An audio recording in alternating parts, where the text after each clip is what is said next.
ngadepi HUT Kamardikan RI kang kaping 53 wektu iku anyar-anyare gres-grese jaman reformasi.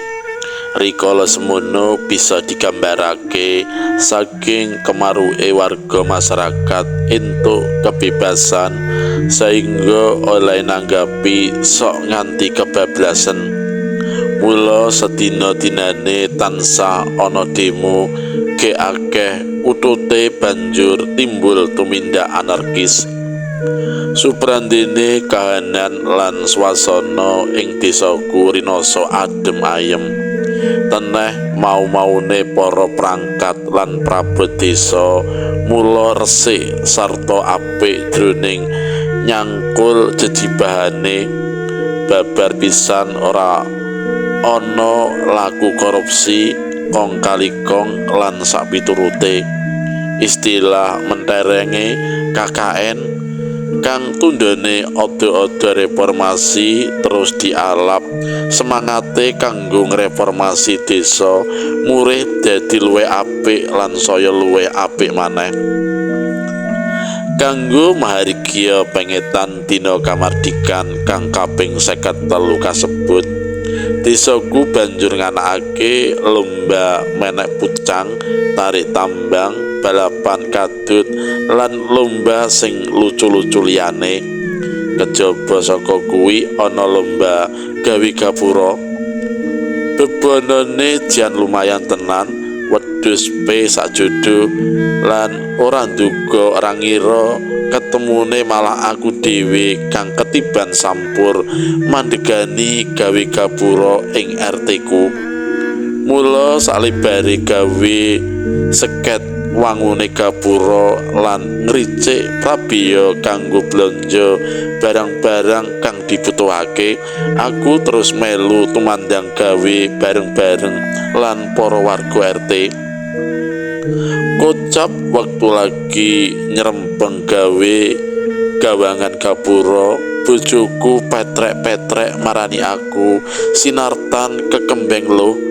Was-wase dirasni bojoku ngabarake yen katemben wae nampa telepon saka Mas Rasmadi kang mase lamun ibu mertua kena stroke lan wis digawa menyang rumah sakit umum RAA Suwondo. Ibu mertua iku pidalem ing siji kecamatan. Pepuntone aku kepeksa kudu masrahake tanggung jawab gawe gapura marang Pak Danu ketua RT. Selak ora sronto aku sekalian dirasni terus bablas menyang rumah sakit RAA Suwondo. Ringkesing kondo aku lan dirasni kudu nunggoni ibu mertua ning sel D kamar nomor 7 awit kabender Mas Rasmadi uga lagi gerah. Sisih wetan kamare ibu mertua dienggoni wong lanang kang sikile digapit patah tulang merga mentas ngalami kacilakan lalu lintas. Wonge katon turu nglebus kena daya pangaribawane obat penenang. Ing bengine udakara jam 11 dirasni durung turu isih ngisik-isik samparane ibu mertua karo sajak tumlawung panyawange. Jer anak wadon gajeke kok lagi bayangake ase tresno lan labu labete ibu duk rikala dhewe isih cilik. Sajroning kahanan sepi mampring tidem permanem wektu iku, rawat-rawat aku krungu ana swara tangis drenginging saka adokono. Nganyut-anyut nyebit-nyebit ati, aku gagian jawil bojoku pamit nglarah swara tangis kasebut. Aneh teka dirasni malah ora krungu swara tangis kuwi. Mula dheweke adreng olehe mambengi aku. Ewa semono aku nekat metu njaba sak perlu najikake. Ing njaba ora katon kumlewere wong siji-sijia. Aku banjur mlaku urut lorong kang nyambung bangunan siji tumuju bangunan liyane karo cilang-cileng ngulat kanan kiring. Lan bareng rada sawetara adohe aku weruh wong wadon lungguh njetung kambi isih ngriyeng panangise. Senadyan mung kasorotan cahyane lampu kang remeng-remeng, suprandene aku bisa nggambarake lamun wong kasebut sejatine ayu kuning blengah-blengah. Kanthi dak tatakake aku nuli nyedak ngaruhake perkarane, ge apa baya darunane teka wong iku karuna keloro-loro.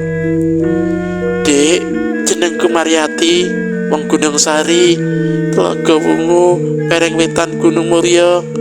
Bojone Mas Hirman sing dirawat ning kamar nomor 6 sebelah kamare mertuamu. Aku ketun banget, Dek, dene aku wis gawe sengsarane bojoku. Upama Dek ora tak paksa melu demo menyang kabupaten sing mesti sikile ora bakal tugel ngono kuwi. Wong wadon iku tangise kutah maneh. Oh iya, tepungke Mbak, aku Darman saka Ngablak Kluwak. Aku mbukani rembug nedya ngareng-areng. Leremno atimu Mbak, ora ana menungsa sampurna, awit kabeh menungsa tentu sinandangan lali lan luput. Istighfar Mbak, kambi muji supaya Mas Hirman diparingi kekuatan dening Gusti Allah dimen enggal waras. Sakwise rada sareh atine, Mariati terus mbacutake cerita. Esuk mau Hirman diajak melu ngombyongi demone warga desa Gunung Sari menyang kabupaten. Wondene tujuane demo kanggo ngelengserake palungguhane Gunadi, kepala desa kang nilep duit lelangan lemah Tegalan bondo desa nganti 8 tahun. Jer Kades Gunadi kapilih 2 periode. Kejaba saka kuwi dheweke uga korupsi bantuan desa lan duit pembangunan kertek kali Drajok. Kadek isih ketambahan uga duwe watak tukmis. Satemene Hirman kipo-kipo emoh diajak ubyak-ubyuk mangkono iku, wondene kapeksa kudu nuruti karepe sing wadon. Banjur apa sebabe teka Mariati gedeng kepati-pati lan sengit ngigit-igit marang Kades Gunardi. Jalaran di jaman prawan biyen dheweke wis kapusan melek-melekan. Gunardi medal terus ijo genahe ngrujak keprawanane Mariati. Wektu semono Gunardi durung dadi kades. Bareng Mariati meteng malah dipeksa diakon ngugurake. Satemah nggawa akibat dheweke ora bisa anak-anak. Kacarita wektu ngombyongi demo mau Hirman nggawa motor boncengan karo Mariati bareng-bareng lan para pendemo kang padha numpak motor ngiring lakune para pendemo liyane kang nyewa truk cacah 3. Ana unen-unen bejo ora kena dioyo, apes ora kena disingkiri. Ing dalan unggah-unggahan kang nikung dumadakan truk sak ngarepe Hirman mogok terus melorot dumrojok mundur. Saking kagete sanalika Hirman banting setir mengiwa, Mariati kontal ngabruk bak truk sisih mburi pojok kiwa lan Hirman nyemplung jurang. Mariati ujuk-ujuk watuk-watuk terus muntah getih sinambi kekembeng loh. Loh Mbak, sampeyan kudu ndang entuk perawatan medis. Ayo tak gawa nyang UGD wae Mbak. Tumanggapku rejuwi kahanane Mariati kang banjur nglentere kaya wis ora kuat, jejegake lungguhe. nrenyuhake banget tanpa wika-wiki lan jigo pakewo. Sacepete Mariyati nuli dak bopong cemot menyang UGD kang dumunung ing ngarepan ado kono. Saka rumangsaku aku kok dadekan malih rusa. Bareng lakuku wis tekan cedhak ruang UGD, dumadakan keprungu wong tangisan, geger gumerah.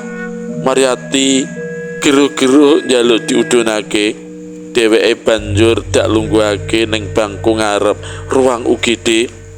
Dek, wong tangisan kuwi sajake kok kaya wong kepaten. Kono ditilih dhisik.